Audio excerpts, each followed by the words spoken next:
Hey y'all, this is Cindy. I'm the Tireless Tangler, and you've arrived at day 84 of the 100 Days of Zentangle Project 2020. Thank you all so much for being with me for the last 84 days. I am so appreciative of all you've done and all of your support and comments and well wishes. I so appreciate you guys. Thank you. So, our tangle today, if I can stop being mushy, is Eyelet and Ribbon. It is by Lori Howe, and I just love this pretty little ribbon tangle. It makes a great border, which we are going to do today on a Zentangle tile. That is a round Zentangle tile. And so let me step it out for you. So this tangle starts with a series of straight lines with a gap between them. Then we're going to add parallel lines to that.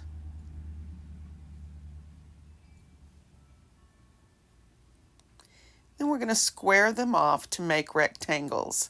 Now this is the best way for me to draw this. If you can just draw in rectangles that are sized right, then go ahead. And I don't always get mine sized right even if I do them this way. So, do as you wish.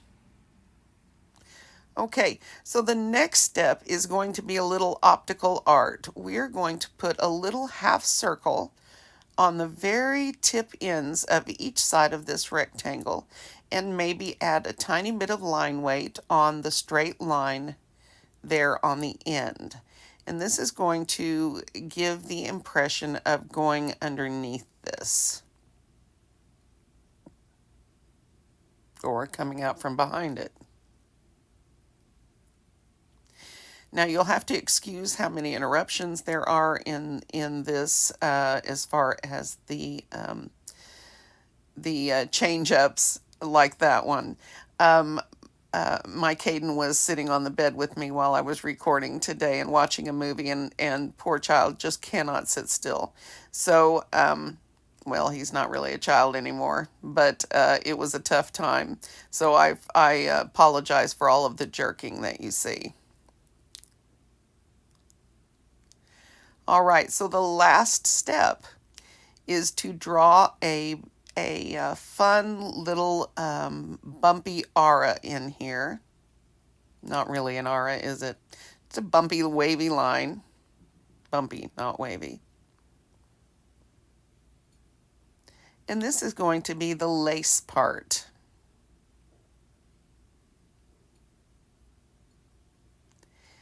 Now, eyelet lace has these tiny little holes that you find all along the borders, and they can be configured in a lot of different ways. And I think, if I'm not mistaken, that Lori's Step Out Art has this method right here, which is basically to put one in each bump and black it in. But I think she had another example where she had multiples on there, and I think that's the way I end up doing my Zentangle. So you're going to see both, but for this example, I think the single dot is going to be fine. And here you are with eyelet lace, or eyelet and ribbon. Now for shading on this, I'm going to, of course, shade in the spots where it looks like I've got an overlap, which this looks like a ribbon running through eyelet lace. And so I'm going to shade a little bit so that it pops the ribbon part up a little bit off the back. Once I finish adding this graphite along the sides of the ribbon, let me zoom in. I'm going to add some more shading along each of the edges where the ribbon comes in and out, and sort of foster that impression of in and out.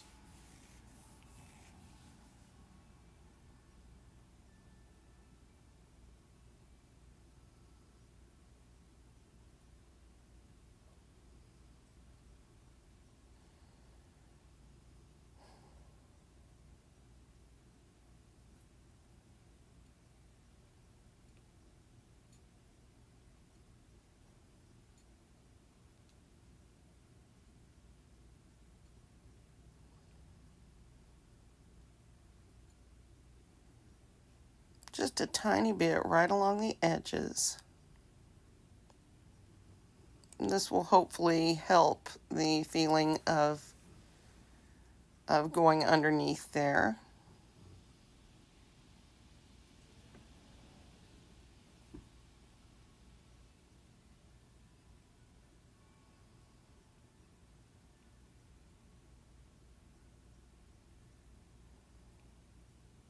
And so let me blend this out for you real quickly.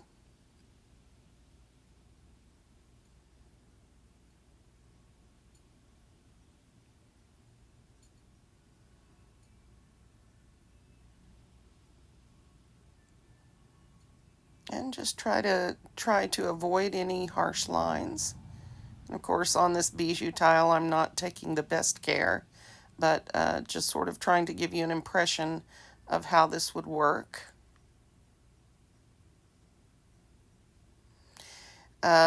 Cautionary note, as just happened to me, you want to be careful about scrubbing your tortillon over any area that has a lot of ink on it.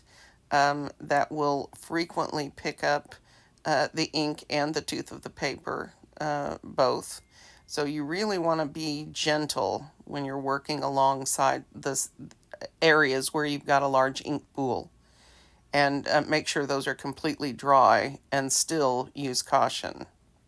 So this is basically the pattern Eyelet and Ribbon. So let's get, let's get the Zentangle out and get going. So I'm going to start my way around here by drawing a penciled line. It is hopefully going to be approximately round. Approximately, I'm watching the edge of my circle here, trying to keep this uniform. I'm not very successful all the way around, but it's going to work out okay. And I am going to take some time to try and make sure that I've got it fairly even anyway, if not perfectly round.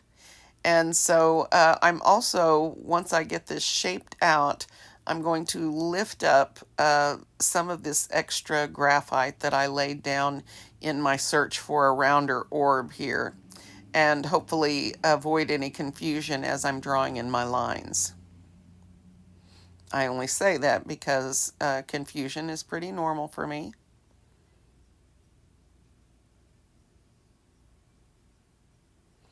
This is a Tombow Mono Zero eraser.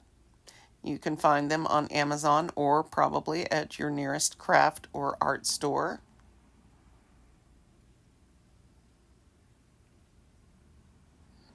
And I am very, very gently scooping out some of this graphite.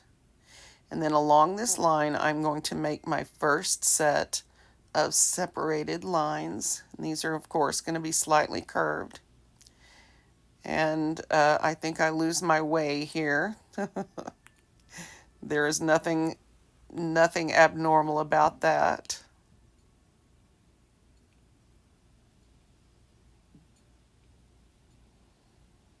Now I'm back on track, and we're just going to go with it, whatever happens. But this is absolutely the reason I drew that line, to stop this from happening. I'm easily confused. So we're just going to roll with it. Okay, that's my first step. Now I'm going to draw in my parallel lines, and I'm going to be careful about not overshooting these at all, simply because my inner ring is going to be slightly smaller in circumference than the outer ring. Not much, but a little bit. And I know that as I draw my lines to connect these sideways, that I'm going to be able to fix up any length problems if they're too short. If it's too long, then I'm sort of screwed. And we don't want that. So, not as nice as I had hoped for, but still just fine.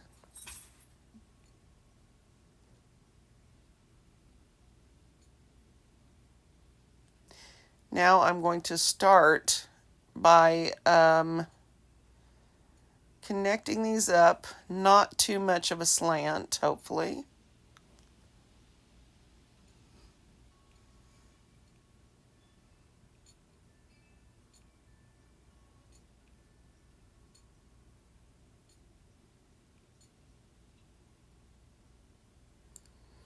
Now, this method of drawing this in is much easier for me as far as keeping things more uniform and more symmetrical. You can draw it in as in the step out by doing it with rectangles on their own. But again, that was very difficult for me to line up. So you may try out both and see which way works best for you.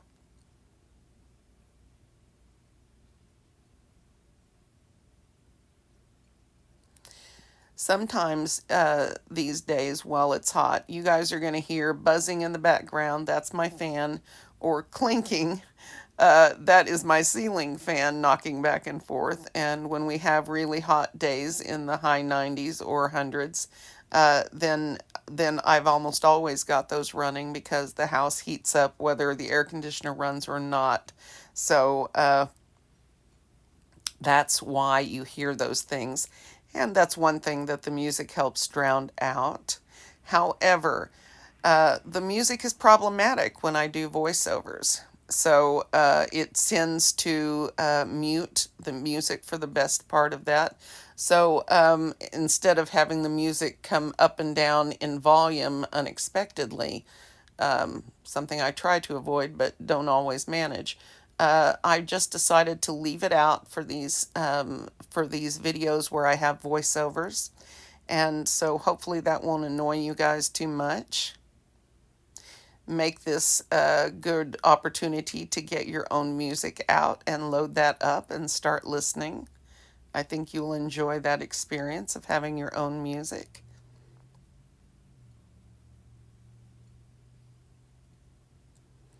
Although, if you're like me and you're watching these on your phone, it's really hard to be listening to music on your phone while you're watching these.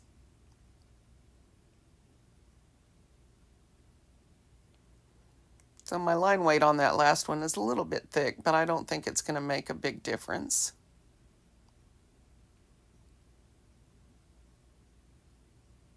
That is one squirmy kid, I tell you. I'm going to miss him so much. That is my little buddy and has been since he was 2.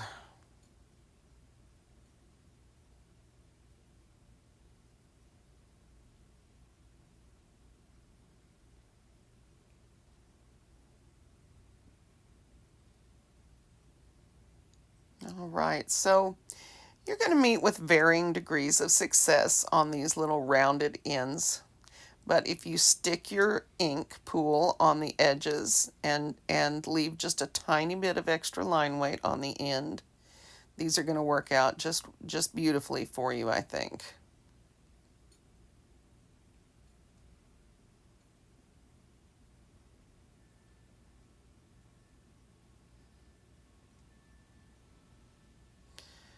Oh my goodness, that squirmy kid.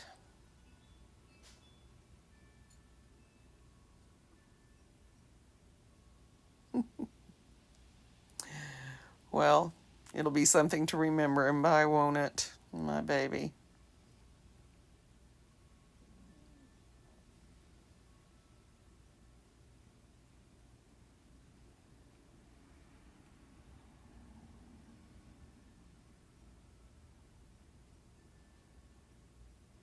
This will be our last time together for a while.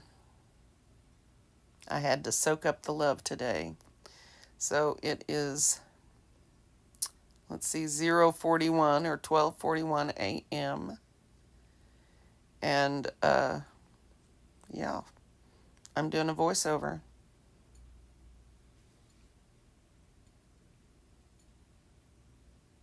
But I wouldn't take any minutes back.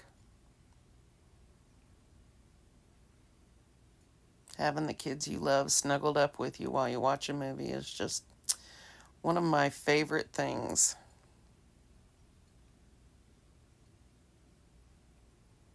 even if they are fighting with each other and you're in the middle of it. All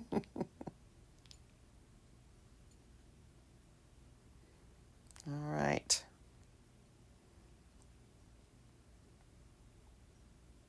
I am going to do my best to make this one less work than we had yesterday. To that end, I will let you know that I have sped up the tile finishing portion of this because the video was an hour and a half long. And quite frankly, I didn't have the patience to go through it 3 or 4 times tonight. So if I speed it up, then I don't have to worry about that.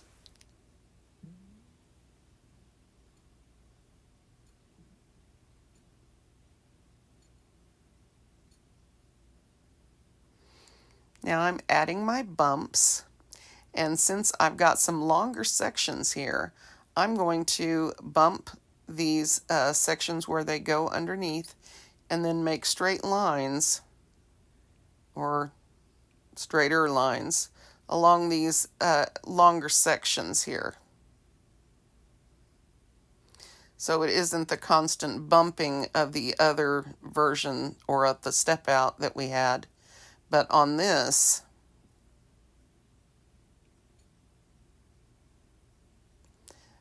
we have something that looks a little bit different, which is, I think, the reason that when I put my little dots in on this version, I decided to do those a little bit differently because I had a little bit of extra room. Of course, not always.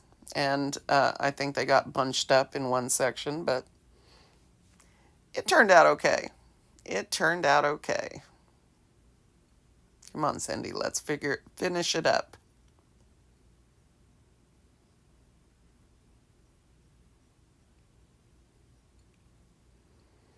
All right. Now on the inside, we're going to have something that is more typical of what I did on the step out with the bumping. Mostly because, of course, on the inside there's less room. And so we had more of a normal looking bit. And then I think on some of these I sort of stretched it a bit, but it worked out.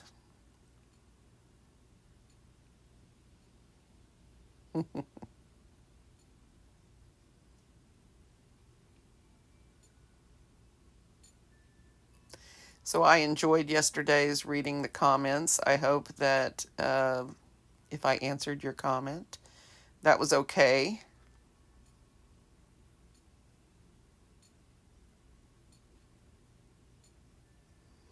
And now I'm going to add in the dots.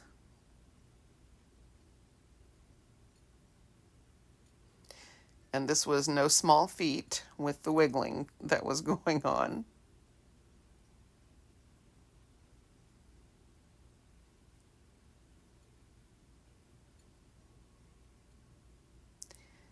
This pattern reminds me of a doll I had when I was a little girl that had a little eyelet, a white eyelet apron on it. And I think I still have those dolls. My sister and I each had one. So some of you guys that know about lace, educate me. Is eyelet something from a particular place? Is that a European thing? Does it come from somewhere else? Is that something that Americans came up with? I know, probably not. It's worth asking, right? So some of you guys that are into sewing and fabric and lace and that kind of thing, indulge me with some knowledge, please.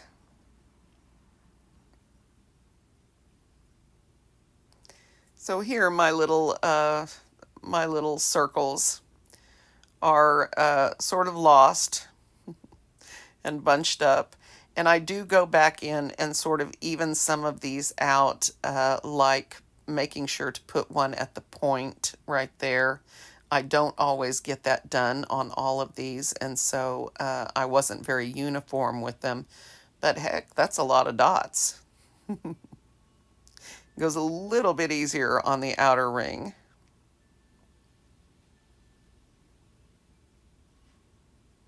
And don't worry, when I black these in, that part's sped up. Don't hate me for speeding it up either, some of you I know. I just couldn't tonight. I couldn't deal with it all. All right. I have really been struggling with the whole tired stuff. I know I have not been getting enough rest, and so I'm hoping that when there's a day off between videos that I'm going to be able to not be so stressed out. Not that this is stressful per se, it isn't that. It's just it's, how do I explain that? It's the necessity of there never being a break, I guess. I guess I haven't had a day off now in 84 days. So, and it's not that my life is hard and that these are particularly wearing, but not being able to put the tablet down during the day or night, and not being able to turn my mind to other things is wearing. And so, but that's what this 100-day project is about. It's about forced creativity time, and not really forced, but encouraged, and challenge. It's a challenge to creatives to keep going for 100 days and do the same project for 100 days. And what I have found from doing the 100-day project as an artist is that it has made a profound difference in my life. It's made a profound difference to me as an artist. It's made a profound difference to me as a creator here on YouTube, and as a person, because I have started to realize that this is so much more than me. It is all of us together that makes this such a beautiful thing. So thank you guys for being part of my 100 Days project.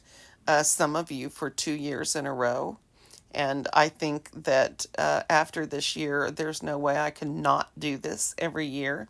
So with that mindset in mind, I'm going to be planning this a little bit better for next year, and hopefully I will have come up with a way for us to display our art again for next year. So this was a different year because of the situation, and we didn't worry about all of that. My goal this year was to spend time with you guys, and I think that we did that, at least for some of us.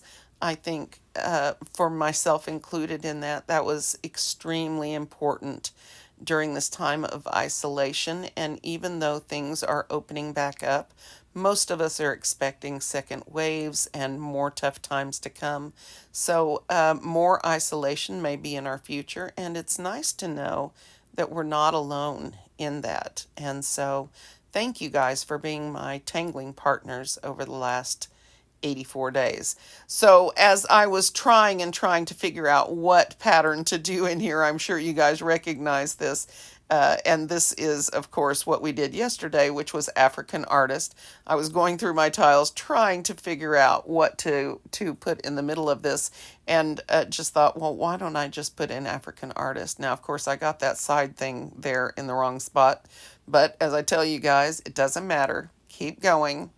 We'll worry about it later in what I like to call post-production, which is the time I spend after I turn off the camera trying to fix all the messes that I made. And that's okay. It's part of art. It's part of the creative process for sure. And so I for sure sped this up for you guys because you saw me draw it yesterday and you don't exactly need a long drawn out thing again today. So I am just going to put this in here quickly. And for today, instead of the hatch lines, I'm putting tiny little orbs in here in my dividers. I think I forgot a space here somewhere. Right there. Yep. I'll catch it up though in post-production.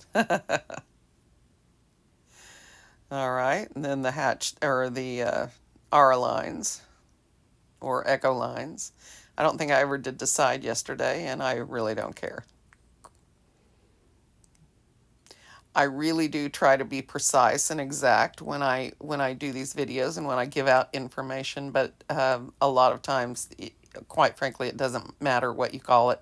As long as you know what you're doing, it doesn't matter what they call it. So that's my 2 cents.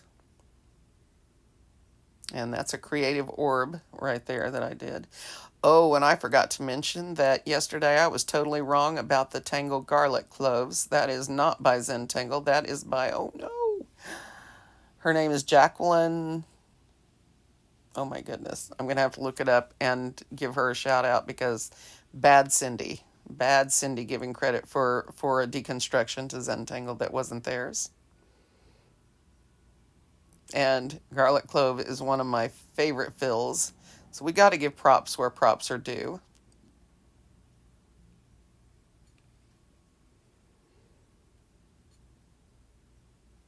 Now, since this pattern looks like you're looking through the lace down at it, so I'm going to shade around the edges fairly well.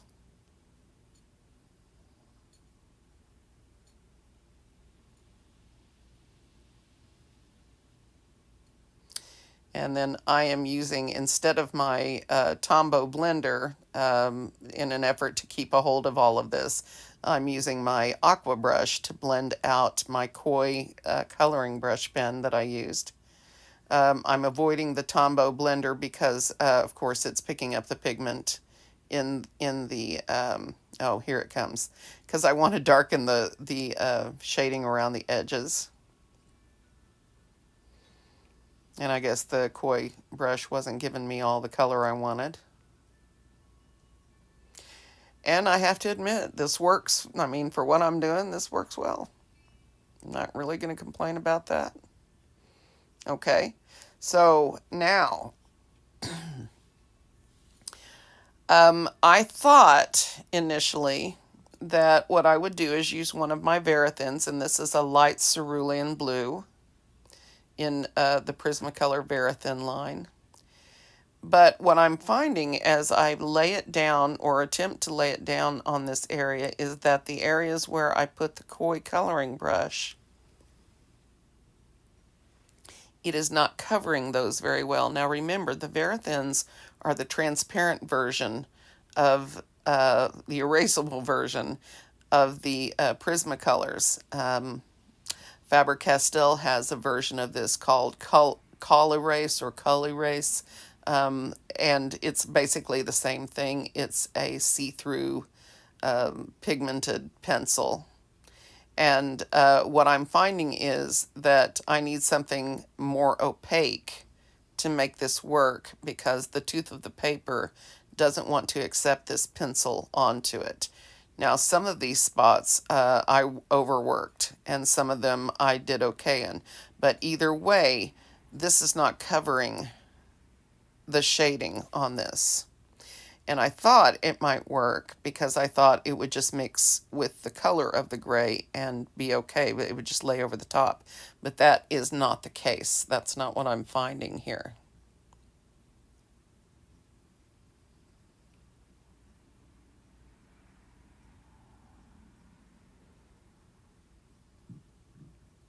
I tried dragging the pigment out a little bit further, but still, and this is one of those areas that I overworked a bit. So I am realizing at this point that this is not going to work, and so I pull out my Polychromos. This is the phthalo blue or the light phthalo blue.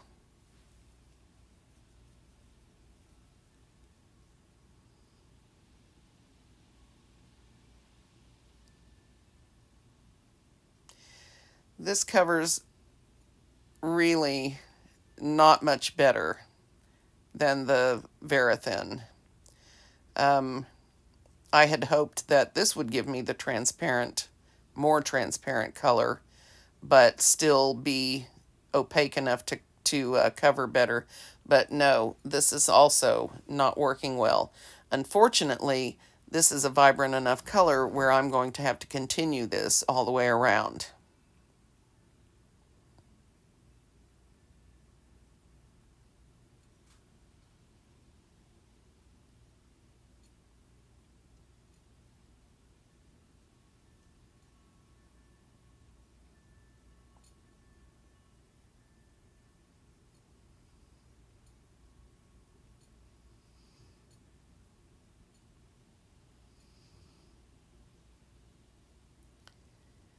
So once I have laid this down in each one of these, then I'm going to grab my blending solution and see if that won't help me a little bit.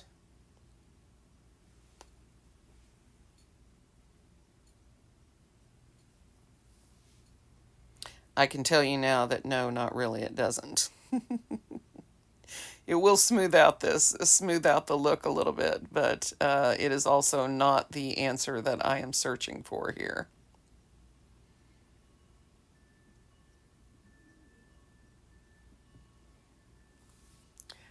What's happening is the tooth of the paper is not accepting the pencil at all, where I have used the coloring brush pen. But as soon as I get out of that, then the pencil is just laying on like normal. And the problem with that is then I've got a big blob on the center part and no coverage on the gray part. So again, we're going to have to search for another solution. But here's my blending solution. Of course, I missed that section there, and I'm going to have to go back over that. I'm trying really, really hard to blend this out, but not to blend it up through the middle. I want to leave that section in the center bare so that I can have a good highlight on it. And my goal here, I already know that I'm going to do something different here. My goal here is to make the not the Prismacolor, the Polychromos smooth out. And there are a couple of these sections where it is really gummed up and does not want to lay smoothly. So that's a particular reason why I'm using the blending solution. Now, I'm not going to panic too much on these that are smaller and I don't get a good highlight in there. I'm going to use my white Prismacolor to help this.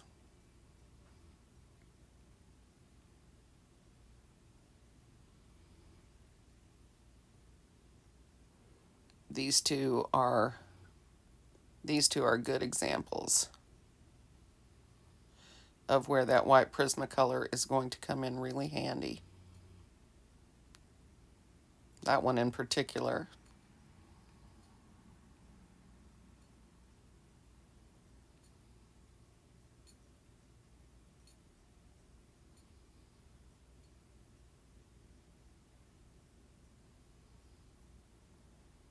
All right.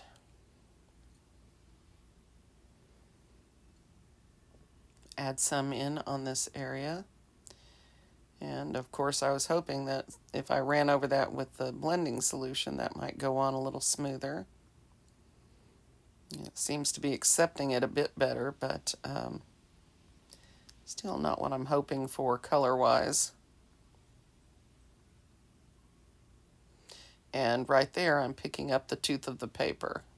So that is a signal to me to be very cautious in how much scrubbing I do on this with the tortillon.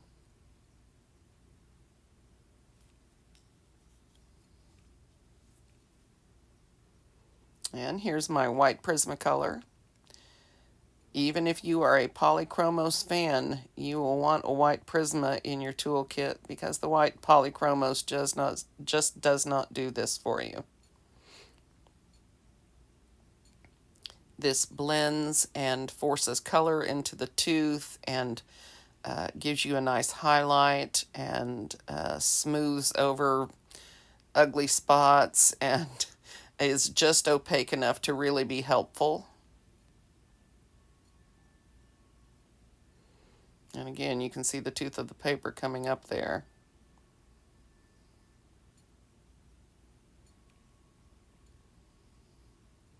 And see, that helped that spot a lot to stop looking muddy.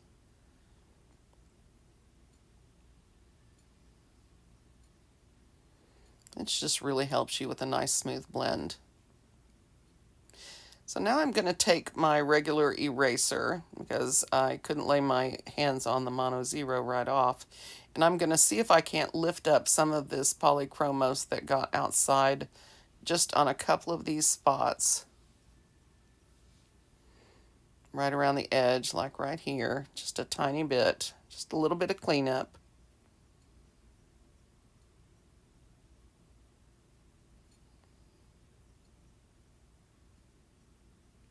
I actually didn't do a terrible job on that.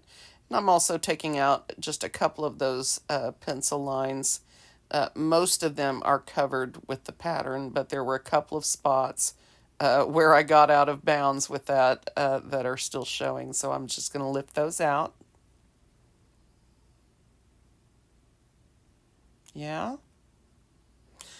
So now I'm trying to make sure that my African artist here in the center is completely dry. And I'm going to use my Prismacolor again, the white Prismacolor, to go over the center of these, sort of like I did with my charcoal pencil yesterday, my white charcoal pencil yesterday, and sort of brighten up the highlights on these. Now this is not as effective as the white charcoal pencil, but this is going to stay on there longer, and we'll try to blend out some of the edges on the water-based marker that I use to shade, and so it'll make the blend a little bit nicer. Okay. Now, here is my jelly roll. This is the number 10 jelly roll. And this is going to be helpful, I hope, to not really for the stray lines as much, although it will help with some of those, but mostly for where I got my color encroaching onto the eyelet white. And I'm going to want to try to lift out some of that so it doesn't look such a mess. I want it to look like the eyelet is above, sitting on top of the gray mess on the bottom. And so I'm going to try to white out some of those spots where I got some of that koi brush pen on the white part. And I have varying degrees of luck with this. It just depends on the surface of the paper, the pen, the spot, whether it's had water on it, all those different things. And like I tell you guys, the surface of the paper will only take so much. And once it hits critical mass, it will not accept anything else. So it's listen to the tooth of your paper. It's your friend. You want to keep it around.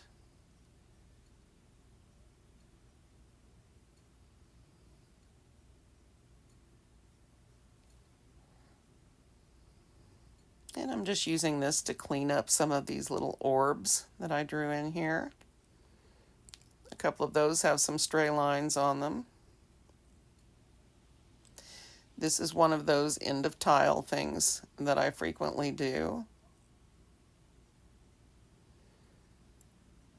Just cleaning up the lines, and I forgot some orbs there that I will draw in here afterwards. You won't see that, but trust me, it happened.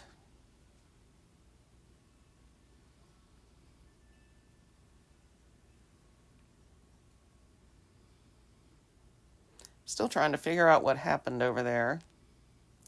But it's okay, though.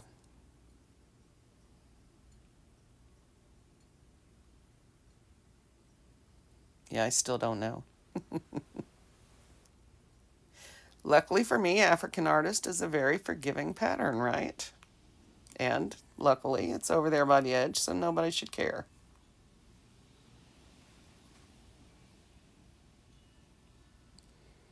The wind is blowing hard outside. I hope that doesn't mean hot weather is blowing in. Or hotter weather. Honestly, I really can't complain this summer, even though it has been a little bit miserable for what we usually have the end of June. This has been a cakewalk this year. We usually have hundreds by this time in the year, so.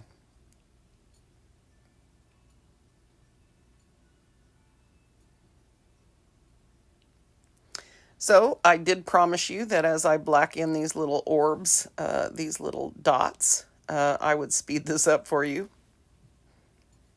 It's not really for you. It was for me this time. It was self-preservation.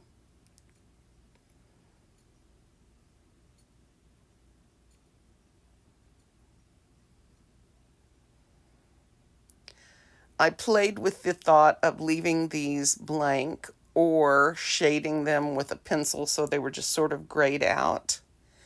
But since the step out has them blacked and we've got a lot going on here, I went ahead and blacked them. However, as I'm looking at this, I'm thinking about using my dark blue Moonlight gel pen that is also from Sakura of Japan. Whoa. Sorry about the stomach noise. That is extremely loud and embarrassing.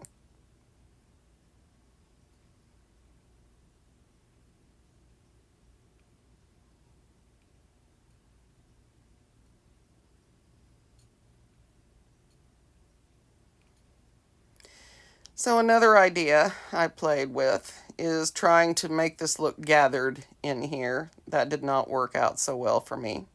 So I cover it up with shading here in a minute and and just left it. That's all I can do when I do that, when I make my little trials. It's not that big a deal. See there? By the time I get it shaded, nobody's gonna notice. Okay. So at this point, I couldn't really tell whether you could tell. I can tell, well, let me start that sentence over. While I was drawing it, I couldn't tell how effective the blue pen was in those orbs. So I decided to wait until after I was finished to take a look at it. And when I saw it on the video, then I realized, yeah, so I need to go ahead and finish all of those because that actually doesn't look bad.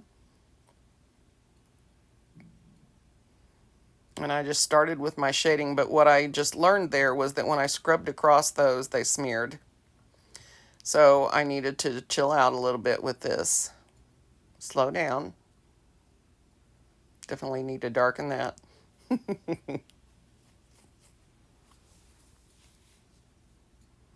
Well, it works with those little bows. I don't see why it can't work there.